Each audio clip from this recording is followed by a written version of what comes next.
안녕하십니까. 사업가의 일기입니다. 오늘은 신용보증기금에 대해서 이야기를 해보고자 합니다. 제가 앞전에 두 법인을 운영한다고 말씀드렸는데 지금은 두 법인 중에 유통 관련된 법인이 매출 또는 내부적 문제가 조금 있어서 신용보증기금 연장을 최종적으로 하지 못했습니다. 신용보증기금의 만기일자가 다 되어서 보증서를 발급받고서도 국민은행에서 통과가 되지 않아 보증 연장이 되지 않은 상태입니다.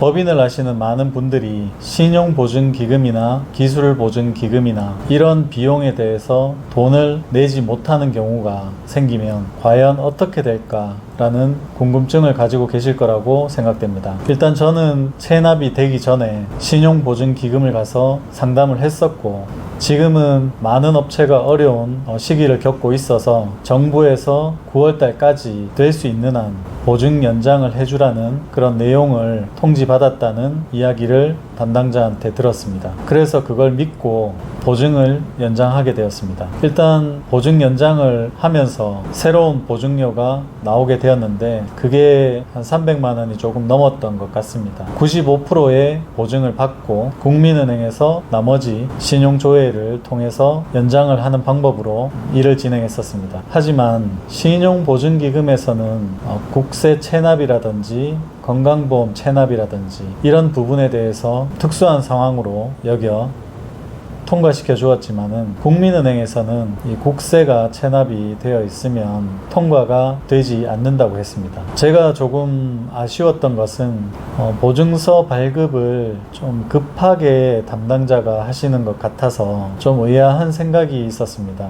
그리고 국민은행 연장 심사가 들어가고 시간이 꽤 오래 걸렸는데 물론 조건을 맞추느라 제가 신용보증기금 만기를 정확히 못 맞춘 잘못도 있습니다. 그런데 그 담당자는 지금은 그 자리에 없는 상태고 새로 오신 분이 저희 회사를 담당하게 되었습니다. 그 앞전에 계신 분과 이게 만약 내가 돈을 갚지 못하는 상황이 되면 어떻게 진행이 되느냐, 그 부분에 대해서도 굉장히 친절하게 안내를 해주셔서 담당자분한테 의지를 했던 거는 이제 사실인데, 이렇게 보증이 발급되고 나서 한 2주 정도 지나고 연장이 되지 않는 시점에서 새로운 담당자로 바뀌는 상황이 벌어지니 조금 아쉬운 생각이 들더라고요. 담당자분이 바뀌는 것을 국민은행의 담당자한테 듣게 되었습니다. 그래서 새로운 담당자가 오면 나의 상황에 대해서 다시 설명을 해야 되고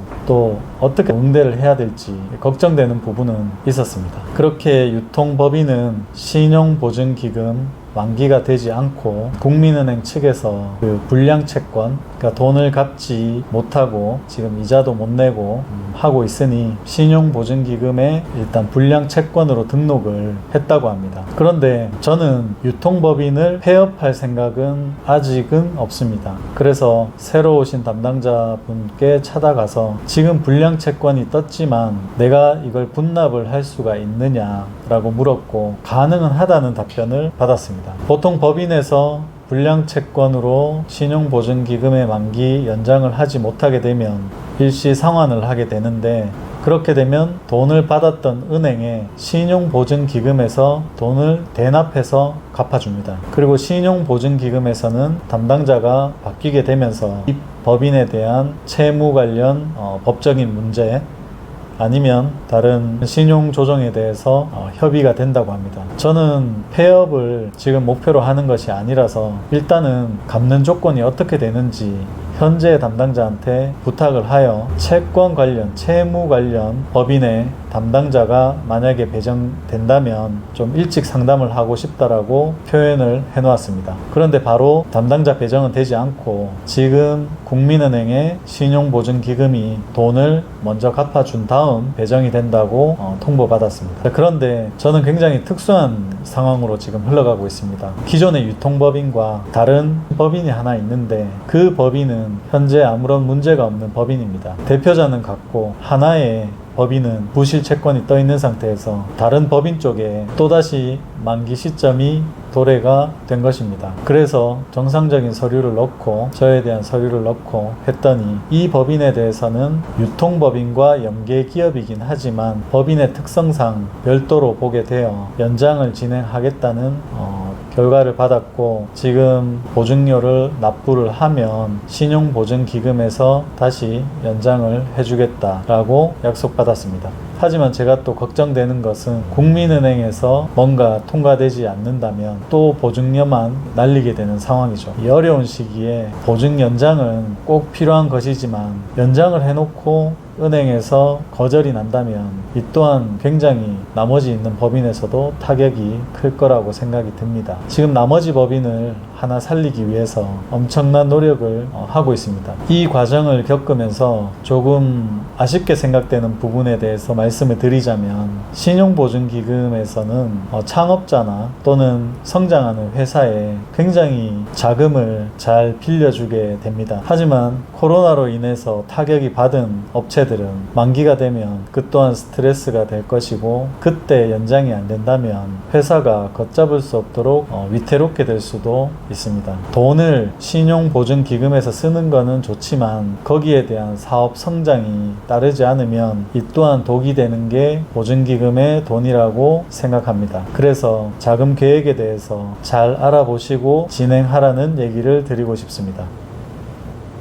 말이 계속 새고 있는데, 일단 두 법인 중에서 하나는 이미 연장이 안 돼서 문제가 생겼는 법인입니다. 그런데 저는 이 법인을 폐업하지 않고 끝까지 책임을 한번 지어 보려고 신용보증기금에 찾아가서 분납을 할 수 있는 방법에 대해서 알아보고 있습니다. 그리고 이 법인은 만기가 되어서 연장 신청을 했더니 과연 대표자가 이 법인에도 저고 이 법인도 전데 이 법인의 부실 채권이 떠 있는 상태에서 이 법인이 연장이 될까라는 걱정을 많이 했었습니다. 하지만 결과적으로 보증기금에서 연장을 해주기로 돼 있고요. 첫 번째 유통법인은 95%의 보증을 신용보증기금에서 해주었었고, 두 번째 법인은 조금 더 우수한 법인이라서 100%의 보증을 신용보증기금에서 받았습니다. 그래서 앞으로 지금 남아있는 건 이 두 번째 법인도 국민은행의 심사를 통해서 승인을 받아야 되고, 결과적으로 연장은 잘 될 거는 같은데, 아무튼 이 법인을 별개로 보자면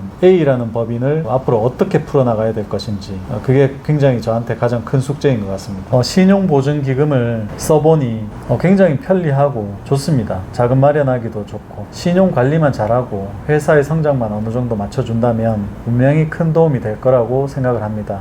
그런데 대표자가, 회사가 이 매출을 계속 성장을 시켜야, 그리고 불미스러운 일이 없어야 신용보증기금도 계속 사용하면서 법인을 운영할 수가 있는 겁니다.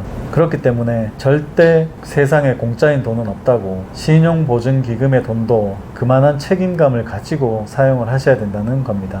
앞으로 일어나게 될 A법인, 그 다음 B법인의 최종 연장, 이런 내용도 제가 진행을 하면서 공유를 해드리겠습니다. 특수한 상황이지만 두 법인에서 불량채권이 생긴 이런 상태, 혹시라도 참고하셔서 도움이 된다면 저는 참 좋겠다는 생각을 합니다. 풀어야 될 숙제가 굉장히 많습니다. 지금 순간에. 하지만 하나하나 잘 풀어보도록 하겠습니다. 사업가의 일기는 유튜브를 시작한 지 얼마 되지 않아 아직은 좀 부족합니다. 제 머릿속에서는 이만큼 얘기를 하고 싶은데 막상 영상을 찍고 나면 한 10분의 1 정도도 하지 않은 것 같아서 참 아쉬운 생각이 듭니다. 그렇지만 제가 진심으로 사업을 하면서 경험했던 어떤 일들이나 일어나고 있는 일들에 대해서 공유를 한다고 생각해 주시고 좋게 봐주셨으면 좋겠습니다. 오늘 하루도 고생 많으셨습니다. 이 땅의 모든 사업가 파이팅 하십시오. 고맙습니다.